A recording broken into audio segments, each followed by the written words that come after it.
Do you think that moving forward, the real estate market is going to be similar or very different than it has been over the last 50 years? Because I think a lot of people are moving into real estate. I mean, I see it on social media, like, figure out how to max out your credit cards, get some real estate, do STRs, short-term rentals, buy more real estate. I'm not quite sure that it's going to be the same. Yeah, so it's kind of like, so the Airbnb, sort of bubble or wave or trend came and kind of went. I don't know. I kind of view that like a little bit like the public treasury companies and Bitcoin. It's like, oh, this is really cool. We could do something fancy with Bitcoin, potentially get more Bitcoin. And that's kind of where, the whole Airbnb thing went. And, a lot of counties and states are now outlawing it. A lot of them don't want it, which is why I got rid of a lot of mine during COVID. Like Palm Springs said, no. And we had all these expenses and, we couldn't rent it out. Look, we're going to go through several rate cuts, some this year, a bunch probably next year, when the Fed chair changes, and which is putting your thumb heavy on the printer. Real estate is going to become attractive again to a lot of people. And it always goes in these cycles. Even though, real estate bros aren't honest about what they really make in real estate, it's really closer to 4, 5, 6% a year when you add in their time and the cycles and all the losses, because they only really want to talk about their wins. Yes, in the short term, if you're good at it, if that's what you're skilled at and you love it, and I would say if you're passionate about it, you got to mine fiat somehow before you can save in Bitcoin. And I think real estate is great for those people. And you are improving real estate for the most part if you really want to add value to something, that you find something that's dilapidated and you want to fix it up and sell it or get renters in there. I get that. There's nothing wrong with that. It's the fact that people are trying to use it as a store of value and they're measuring in fiat, and there is no added value. The amount of goods and services that they could buy when they buy that property and then when they sell it is practically the same, because they're hanging on to the thing for 3 to 5 years if it's a rental, and if it's a flip, you got to get rid of it in 6 weeks. So I think the real estate boom it's always going to be cyclical. Somewhat like Bitcoin is somewhat cyclical, but if Bitcoin goes to where we think it's all going to go, and if it goes as fast as I think it's going to happen, yeah, it's going to pull a lot of the premium out of that in certain locales. Like where I am and where you guys are, the real estate is so valuable and scarce. Someone's always going to want it just because of lifestyle, where it goes beyond sort of, metrics or scorecards of just, I don't care. It's not about how much money I make. I want this property. I want my family to live here on the beach, etc. So real estate's always going to be there. It's just like stocks are always going to be there, right? Even though those aren't great measurements of the economy, they're always going to be there. And for the people that don't find Bitcoin, where else can they turn to, right? They're all playing a broken game with different rules, and those are the easy ones for them.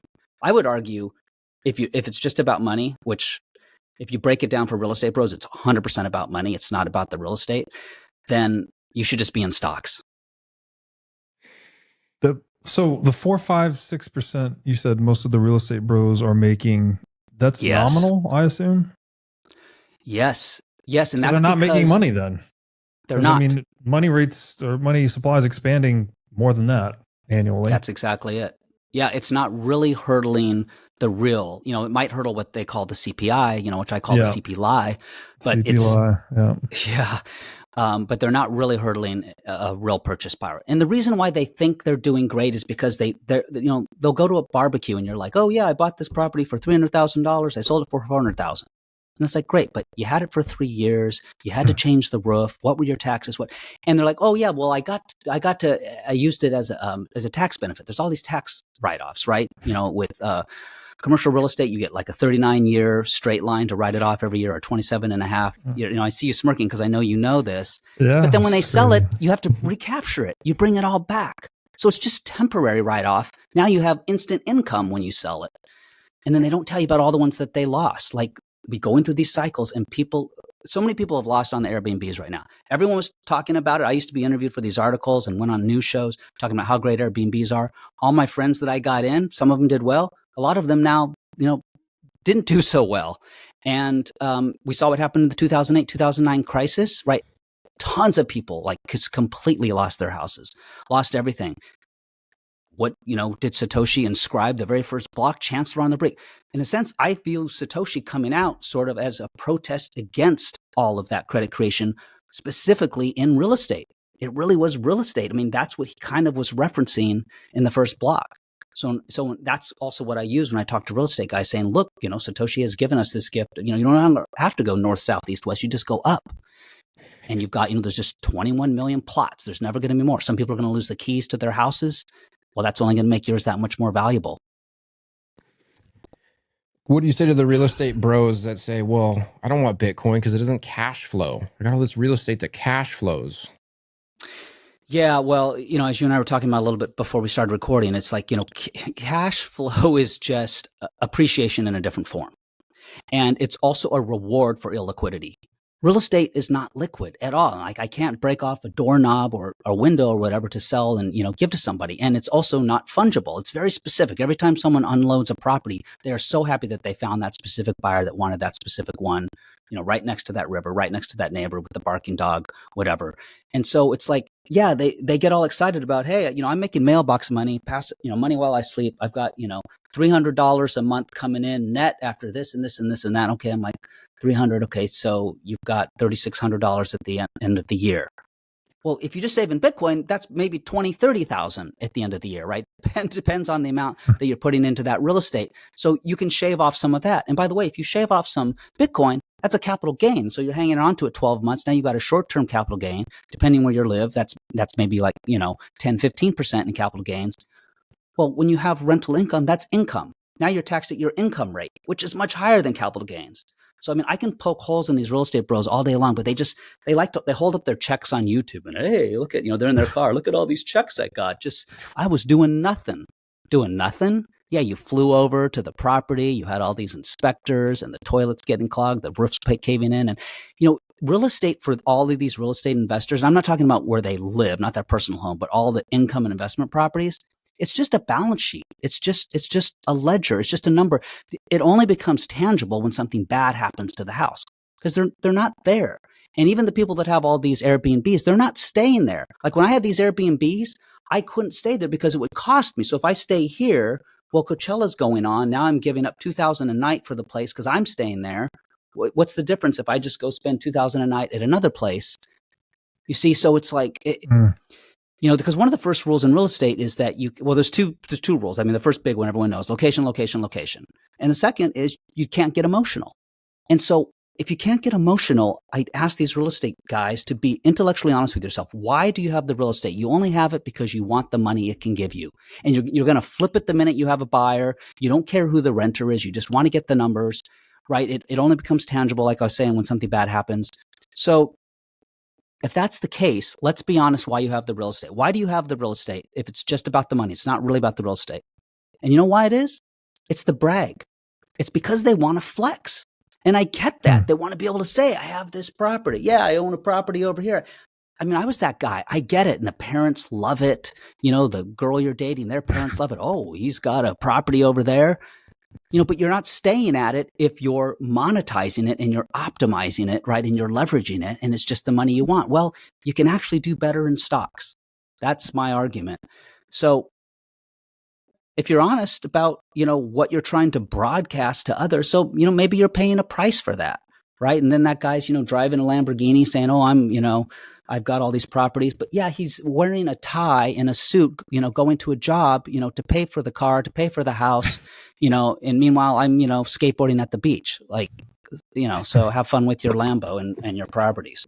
Oh man. The hard part is people get, their identity forms around their vocation, their activity or whatever they're doing. Right. So not only they do want to flex, I agree with you, but then, you're in real estate for 10 or 20 years. Before you know it, I've talked to some of these guys, right? Like all they talk is real estate.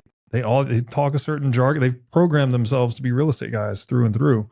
And so when you're trying to, introduce something to them like Bitcoin, it's just, it not only is it threatening to their identity, but I think it's sort of, it's outside the Overton window that they've constricted over the past 20 years, just focusing on one thing.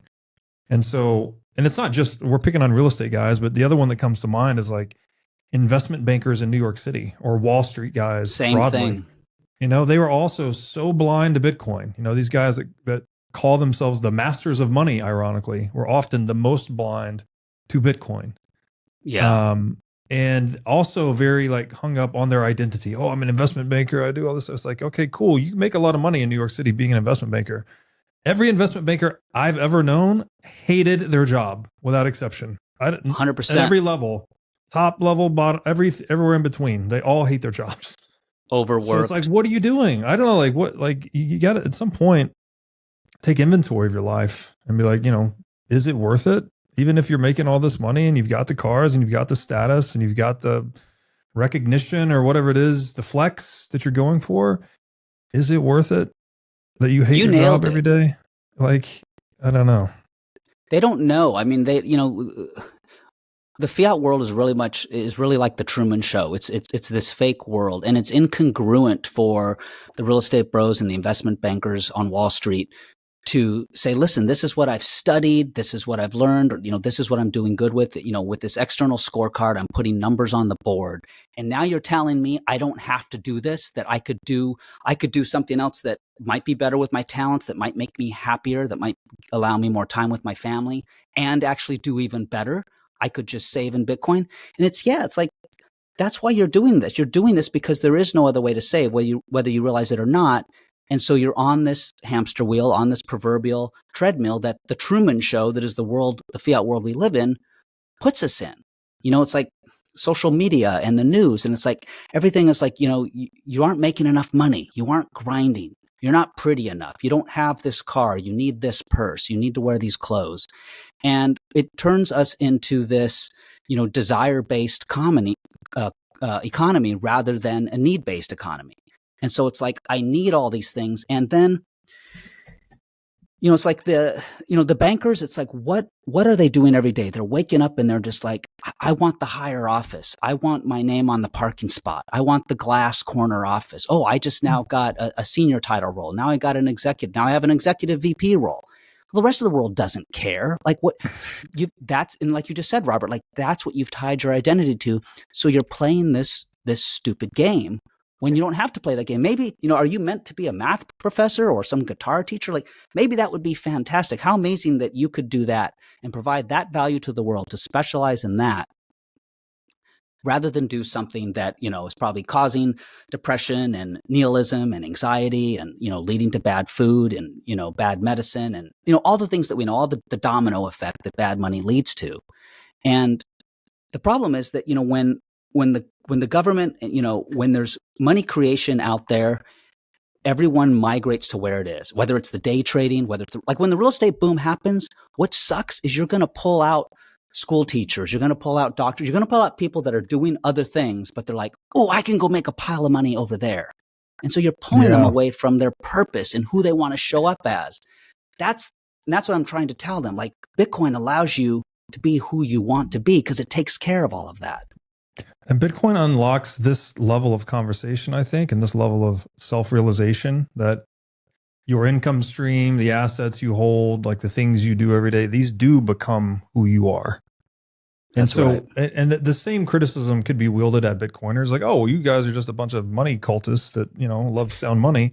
It's like, well, maybe you're right, but in doing that, you're not attached to any one thing, right? Like there's the Bitcoiners I've met are from all over, all different walks of life, all different, you're mostly entrepreneurs of multiple different varieties. And so it gives you this extreme level of freedom to, I guess, sculpt the identity that you want for yourself rather than just mindlessly aping other people and imitating, people going up the corporate ladder, or whether it's investment banking, real estate, whatever the thing may be.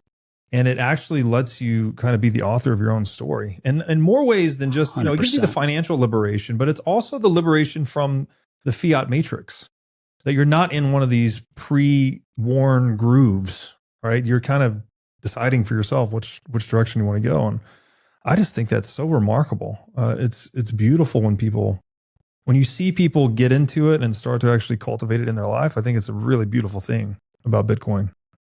Yeah. I mean, that's what's great about your show, right? It's the whole, what is money? It's like no one has stepped back to say, what is money? And I studied business. I went to business school, and it's like not once. And I thought about it once I became a Bitcoiner. It's like, wait a minute, we're talking about how to make higher numbers in money and what to do and optimize all this and this. We never stopped to say what is money in the first place. We're talking about widgets, but you didn't tell me what a widget is. And it just Exactly. blew my mind, like, whoa, what is money? And, and I think that's also the big disconnect for a lot of people. They think currency is money. And so that's to me the biggest problem. I went through the same thing, that master's degree in accounting and finance. And it's shocking to me that never once does that question come up. You're like, how? It's literally the language of business. It's all denominated in money. But we never, like, feels like that should be accounting 101. Like the first question you ask, what is this shit we're going to be talking about for the next 5 years? Yeah. And yet it doesn't serve the powers that be, I suppose. So it is excluded from the curriculum.